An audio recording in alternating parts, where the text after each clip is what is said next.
Muy buenos días a todas y a todos de nuevo. Vamos a dar inicio a la tercera de las ponencias, titulada Creando realidades, el poder de la palabra en la recuperación de los vínculos familiares. Con nosotros tenemos, llegada desde la bella Málaga, a doña Ana Belén Jiménez Torres.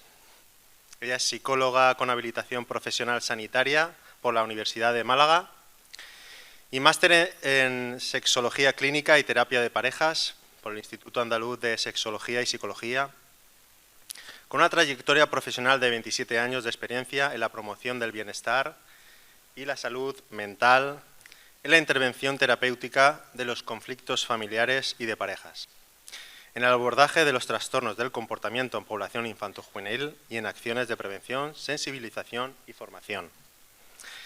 Es experta universitaria en violencia filioparental y otros problemas relacionados con las conductas delictivas por la Universidad de Valencia. Desde el año 2021 es presidenta y psicóloga técnico de Asociación Filio para la investigación e intervención de los conflictos familiares y la violencia filioparental. Además, es docente del experto universitario en capacitación profesional en coordinación de parentalidad en la Universidad de Málaga, docente en el plan de actividades formativas del Ayuntamiento de Málaga para empleados municipales en materia de conflictos familiares post-ruptura y violencia filioparental, y del curso Abordaje Integral y Restaurativo en Familias, Violencia Filioparental y Alta Conflictividad, coordinación de parentalidad, organizado por el Ilustre Colegio Oficial de la Psicología de Andalucía Oriental. Y muchísimo más, tiene un gran currículum y muy extenso. Quiero darte las gracias, Ana Belén, por haber hecho este viaje desde Andalucía, desde Málaga, por estar hoy con nosotros. Y bueno, espero que disfrutes de Nules, de todos estos asistentes que te van a prestar atención a partir de ahora. Y nada, cuando quieras, te doy paso, adelante.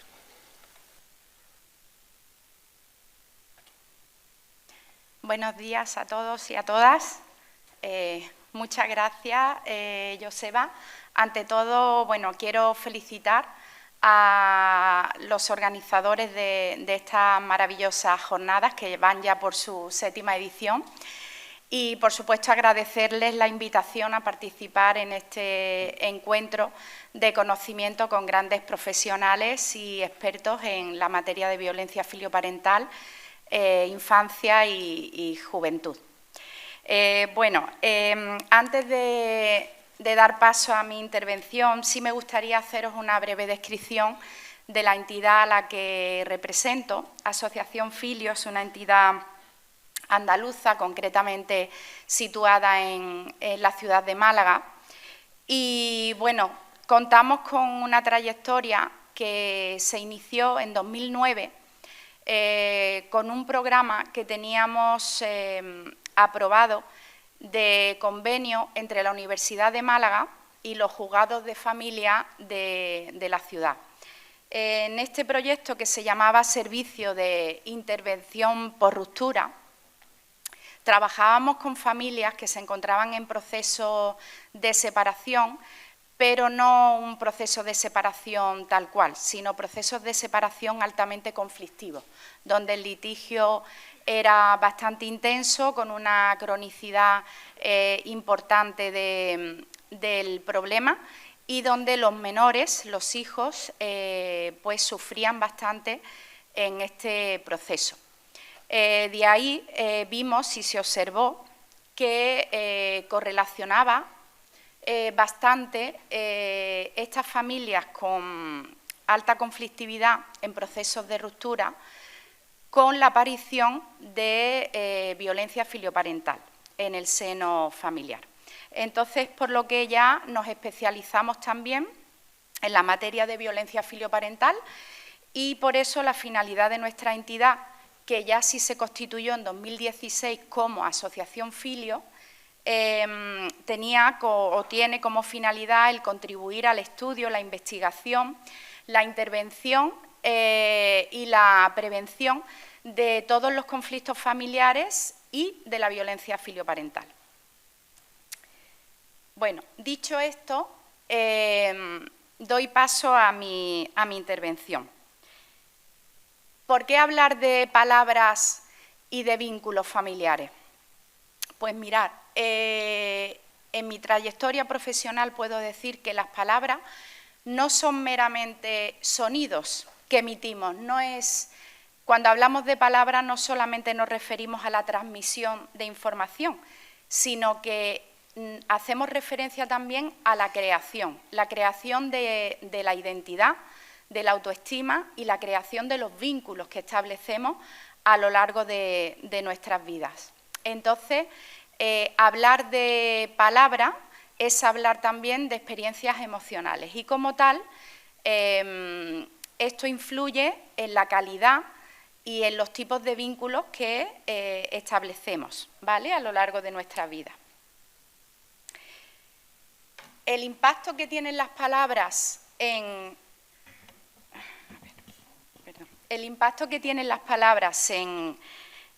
nuestras vidas es bastante amplio. Como veis, las palabras influyen en nuestra manera de percibir el mundo, tanto exterior como nuestro propio mundo interior. Nos moldean a nivel de pensamientos, de sentimientos y de acciones, de conducta. Activan respuestas emocionales y fisiológicas y, sobre todo, interfieren en la calidad de las relaciones interpersonales que mantenemos a lo largo de nuestra vida. Es por lo que, desde la pragmática, como disciplina, se transmite lo importante que es saber conversar, saber no solamente expresar, sino también saber escuchar. Es fundamental, y esto en el día a día, en las familias con las que trabajamos, vemos que es una de las asignaturas pendientes, uno de los pilares importantes que tenemos que abordar para poder solucionar las dinámicas disfuncionales que mantienen muchas familias que vienen a consulta, ¿vale? Cuando hablamos de palabras, nos referimos no solamente a lo que expresamos, sino a lo que escuchamos. Cuando expresamos, generamos reacciones en el que nos escucha. Y el que escucha interpreta desde sus propias historias personales, desde sus propias heridas. ¿Qué quiere decir esto? Pues que a veces en nuestros discursos, en nuestros diálogos, en nuestras conversaciones, se generan muchas malas interpretaciones, se crean tensiones y eso hace que los vínculos puedan debilitarse. Y lo vamos a ver a lo largo de mi ponencia. Como dice Humberto Maturana, vivimos en el lenguaje como espacio de convivencia donde coexisten dos mundos en los que habitamos. Uno, el hablado y el que vivimos interiormente, y otro, el que percibimos del exterior. Por lo que la palabra es mitad de quien la pronuncia y mitad de quien la escucha. Estas son premisas importantes que tenemos que tener en cuenta para entender cómo se conforman muchos de los conflictos. Mirar, si es importante la palabra, que hasta tiene un día internacional en el calendario, el 23 de noviembre, es el Día Internacional de la Palabra.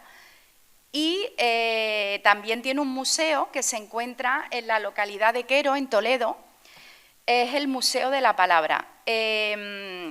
Ambas iniciativas fueron presentadas por la Fundación César Ejido Serrano, donde se pretende, entre sus objetivos, establecer el diálogo consciente, responsable, como herramienta para erradicar cualquier tipo de violencia y, sobre todo, para el respeto también a las culturas y las distintas religiones.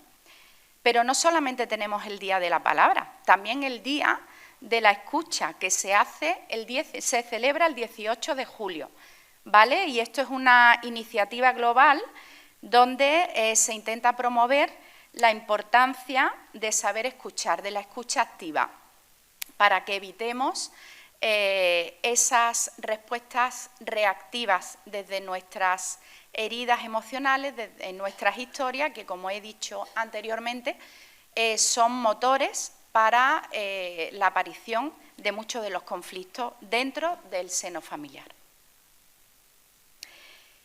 El cine y la literatura también usan la palabra como eje central de la obra, ¿no? Bien porque busca la libertad, mostrar resistencia a alguna estructura o como vía de transformación personal y social. Muchos libros también que hablan del poder que tiene la palabra, ¿vale? Libros de autoayuda, para gestionar también un poco la palabra en nuestro mundo interior, cómo nos hablamos. En la neurociencia también hay numerosas investigaciones que revelan el impacto que tiene a nivel cerebral las palabras respecto de no solamente de las interacciones sociales que mantenemos, sino también de la construcción de los vínculos y la gestión a la hora de resolver conflictos. Aquí os pongo una dirección, un enlace, donde podéis leer un estudio muy interesante de la doctora Lori Lett de Harvard, donde explica muy bien esto que he resumido en poquitas palabras. La psicología educativa, ¿vale? También a través de la educación emocional, de la disciplina positiva, nos habla de la importancia que tiene el lenguaje, no solamente en la construcción de vínculos, sino también, como hemos dicho, en la construcción de la identidad, de la autoestima y también de la capacidad que tenemos de aprender, ¿vale? Es una herramienta no solamente de acompañamiento emocional, sino también cognitivo. Y ya pasando al contexto que yo trabajo, el contexto terapéutico, cuando hablamos de la palabra en el vínculo parentofilial, tenemos que quedarnos con esta imagen clara. La palabra tiene unas funciones principales, esenciales, que es la transmisión de afecto, la seguridad y la pertenencia. Ayuda a configurar, como hemos dicho, la identidad y la autoestima y sirve como estructura educativa. A través de la palabra, se establecen valores, normas, límites que son esenciales a la hora de la convivencia. Como se llama el título de esta ponencia, el impacto que tienen las palabras es un impacto transformador, tanto a nivel de progenitores como a nivel de hijos. Los progenitores, a través de la palabra, adquieren la habilidad de poder ejercer una autoridad afectiva, que esté basada en una coherencia educativa, donde exista una firmeza, un establecimiento de límites, pero que al mismo tiempo valide emocionalmente a nuestros hijos y todo eso se haga a través de un lenguaje respetuoso. Y, por supuesto, nos capacita como progenitores para poder desarrollar habilidades de corregulación, ayudar a acompañar a nuestros hijos a nivel emocional. ¿Qué impacto tienen nuestros hijos? Pues se proporciona esa seguridad emocional tan necesaria, como nos ha comentado antes Roberto, el apego, ¿vale? A la hora de establecer ese vínculo seguro con las figuras esenciales, a través de la palabra, a través de ese acompañamiento emocional, de esa corregulación, nuestros hijos adquieren esa seguridad, fortalecimiento de su autoestima, capacidad para autorregularse emocionalmente y, por supuesto, capacitarlos en resiliencia, capacidad de afrontar cualquier situación adversa, estresante, que tengan capacidad resolutiva.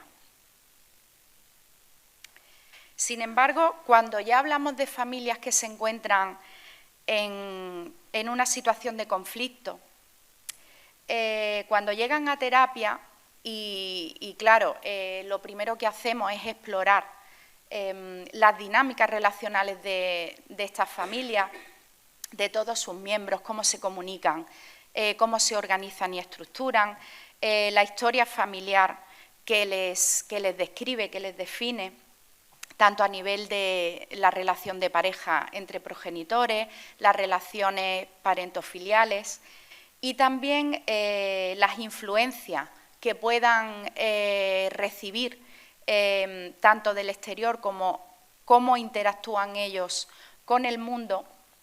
Pues nos encontramos que la gran mayoría de las familias que recibimos en consulta vienen cuando el conflicto está en plena crisis. Es decir, no te vienen para contarte que hace tiempo, sino que vienen cuando ya no pueden más, cuando ya no han podido esconder más las diferencias, cuando ya han visto que han utilizado todos los recursos que tenían a su alcance y la situación se les va de las manos. Entonces vienen con un vínculo familiar muy deteriorado, un distanciamiento emocional entre los miembros bastante acusado, la dinámica relacional entre ellos es muy disfuncional, actúan todos desde unos patrones muy reactivos, cada uno actúa desde el dolor, desde la herida que presentan y hacen uso de muchísima hostilidad, defensividad, rigidez y falta de empatía. La estructura familiar normalmente nos la encontramos alterada, los roles invertidos. Hay mucha incoherencia educativa en muchos de los casos y sobre todo, y no menos importante, falta de habilidades afectivas. Mi hijo sabe que lo quiero, no hace falta que se lo diga diariamente, él ya sabe, yo estoy todo el día trabajando para que no le falte ni un detalle. ¿Pero sabemos expresarla? ¿Usamos la palabra para eso? ¿Vale? Los progenitores normalmente están muy agotados emocionalmente porque hablamos de una larga trayectoria del conflicto. Hay mucho sentimiento de pérdida de control, de autoridad y, como nos comentó Roberto anteriormente, hay mucha culpa, vergüenza, miedo y, por supuesto, la relación de pareja, la gran mayoría de los casos, está debilitada. Y las sesiones muchas veces son utilizadas para decirse todo aquello que a lo mejor en el día a día no son capaces de decirse. Entonces se sienten fuertes en muchas ocasiones para lanzarse dardos entre ellos. Entonces es algo que también tenemos que contener y trabajar en sesión. Los hijos, casi todos vienen con falta de interés y una resistencia alta a la terapia, no entiende qué hacen ahí, si los problemas los tienen los padres, ellos no tienen ningún problema, ¿vale? No están motivados, tienen muchísima dificultad para asumir responsabilidad en el conflicto y, por supuesto, muy desconfiados al terapeuta. Tenemos que hacer una gran labor para establecer una alianza terapéutica con los menores, con los adolescentes. En definitiva, la palabra en este contexto de las familias en conflicto nos dice que el conflicto no solamente es vivido, sino que también es expresado. Y esta expresión, este lenguaje, es el que en muchas ocasiones sostiene el problema, sostiene el conflicto. Cuando hablamos de lenguaje o de conflicto expresado, hacemos referencia en líneas generales a palabras acusatorias y descalificadoras, comparaciones, gritos, insultos, humillaciones, la ley del hielo y, como he dicho antes, falta de afecto verbal. En el contexto terapéutico es fundamental el papel que los terapeutas ostentamos. ¿Por qué?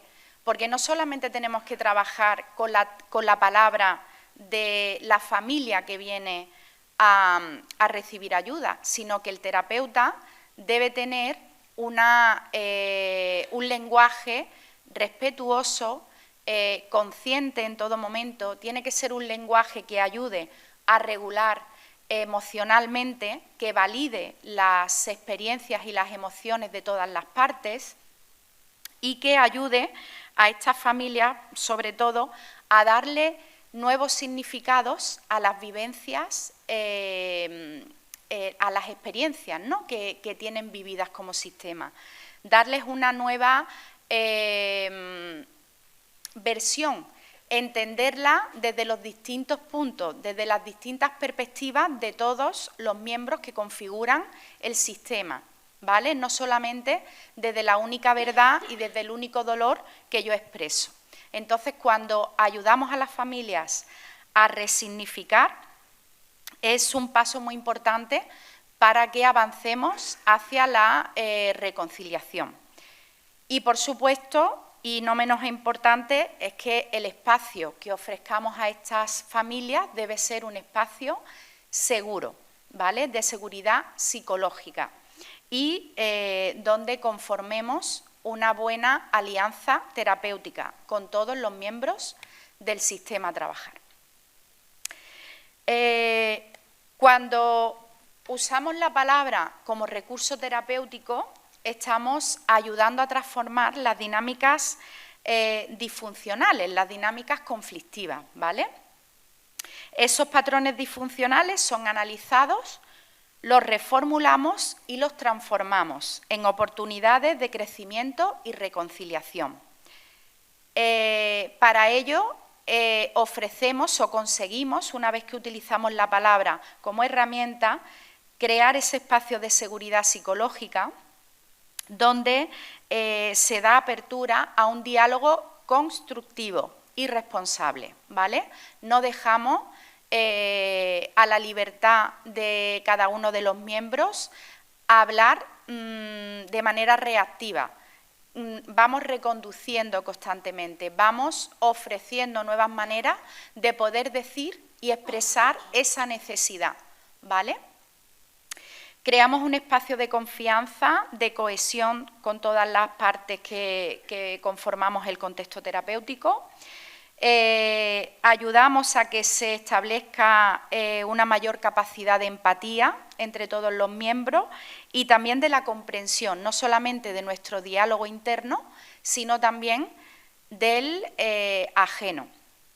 Validamos las experiencias propias y las ajenas, se crea un compromiso de acción con todas las partes y ese compromiso conlleva el perdón y el agradecimiento, que tengamos capacidad de entender que también nos equivocamos, que también herimos y que aunque nuestro dolor es válido, hay maneras de poder expresarlo, ya sea a nivel verbal o ya sea a nivel corporal, pero que hay que hacerlo de manera consciente y respetuosa. Y ese es el trabajo que hacemos a nivel terapéutico, enfocándonos en el uso de la palabra.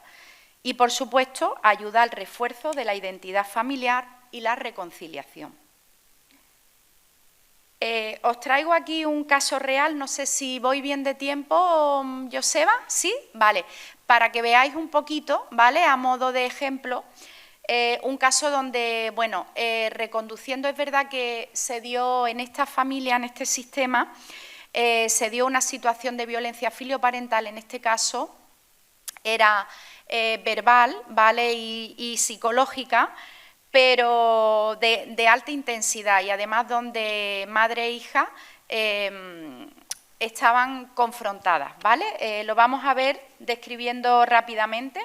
La estructura familiar era monoparental materna, padre biológico ausente, abandonó a esta niña tras su nacimiento y luego emocionalmente también intermitente porque apareció cuando esta chiquita tenía 7 años para volver a desaparecer 6 meses después.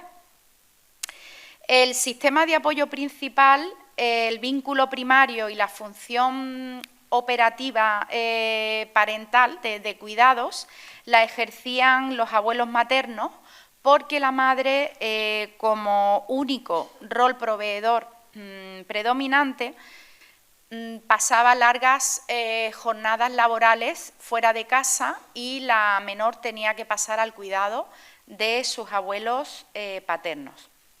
Efectivamente, esta madre no ejercía su rol más que el de suministrar económicamente a la menor, que no tuviera faltas a nivel materiales, pero, por ejemplo, a nivel afectivo y de tiempo o supervisión, no se daba. Esta madre no tenía esa capacidad.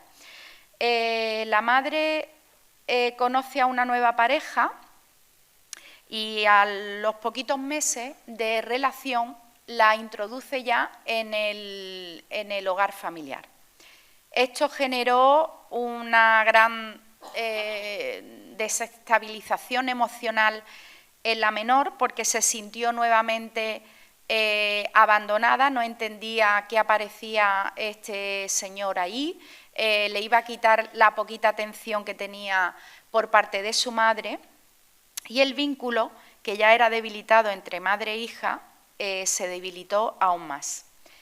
La convivencia se hizo muy difícil hasta el punto que la pareja rompe y entonces sale del domicilio. Y es cuando la menor vive o interpreta ese hecho como una situación de poder sobre la madre. Aquí comienza una dinámica relacional entre las dos competitiva. La madre reprochando a la hija no poder rehacer su vida y la hija queriendo quedar por encima de la madre, a la que medida de autoridad no tenía en consideración.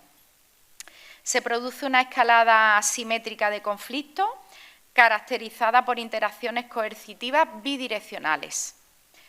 El patrón de confrontación era crónico, muchísimas dificultades para establecer cualquier tipo de límite, norma, los roles totalmente invertidos y un gran deterioro del clima familiar.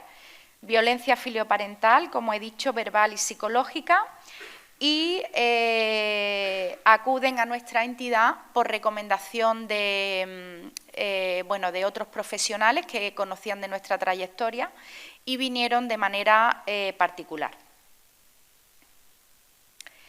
¿Qué heridas emocionales encontrábamos aquí? Es importante que lo entendamos porque así entenderemos de dónde vienen el uso de las palabras que utilizaba este sistema familiar monomarental.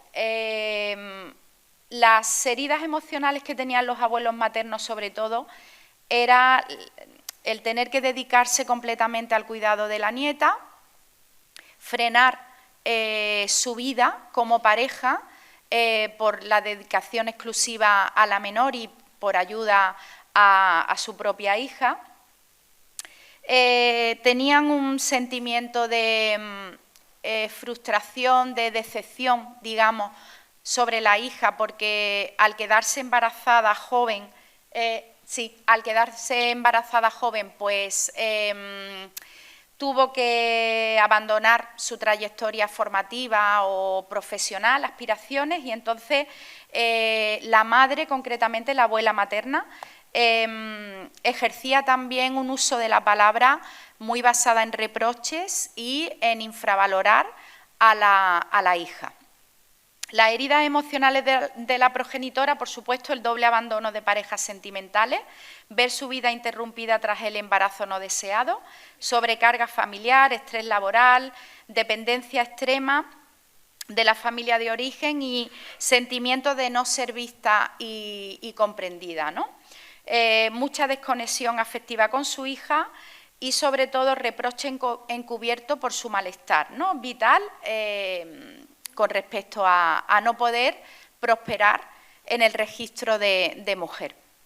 Y las heridas emocionales de la hija, pues, como dije al principio, no tener a una madre presente, una madre que se ocupara de los cuidados, de la protección, que le generara la seguridad y que, bueno, sus vínculos prioritarios fuesen los abuelos en lugar de la madre. Esto hizo ¿vale?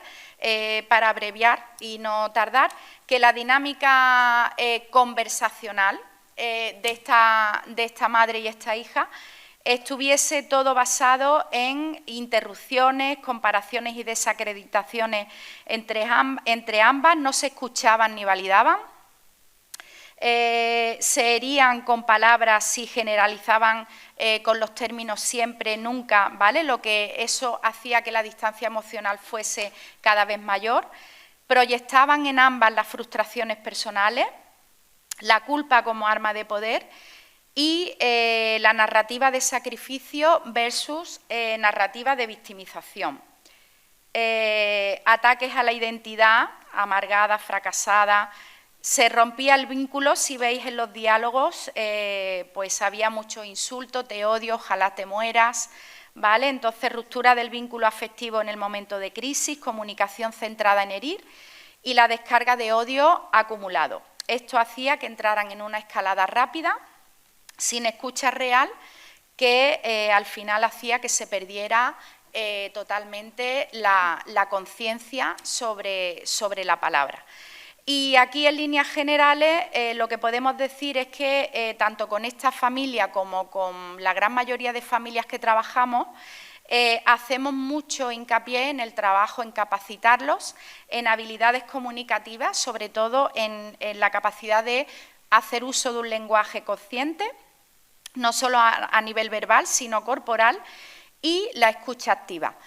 Y bueno, con esto deciros que si hacemos un uso responsable del lenguaje, conseguiremos que la persona que nos escucha no actúe de manera reactiva, le demos pie a que pueda entender, empatizar con nuestras necesidades y poder defender también las necesidades conjuntas. Y sin más, pues deciros que las palabras tienen un gran poder transformador en la recuperación de los vínculos familiares y que es una asignatura que debemos trabajar todos los terapeutas que abordamos los conflictos familiares. Muchas gracias.